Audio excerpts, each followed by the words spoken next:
Nike continues to celebrate its Air Max legacy in 2025 with notable projects and fresh twists on classics. While the Air Max 95 Big Bubble revival has drawn heavy attention, Tinker Hatfield's Air Max 1 has also stayed in the spotlight through exclusive collaborations like Premium Goods and Supreme, plus creative video game-inspired drops on Nike's dotSWOOSH.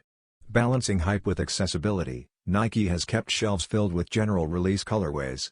The latest highlight revisits 1987's original sport red design but refreshes it by replacing the signature red with sanded purple.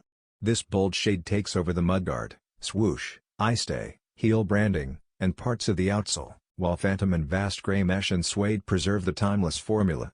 Scheduled for a holiday 2025 release, the Nike Air Max 1 sanded purple will retail at $145 in men's sizing.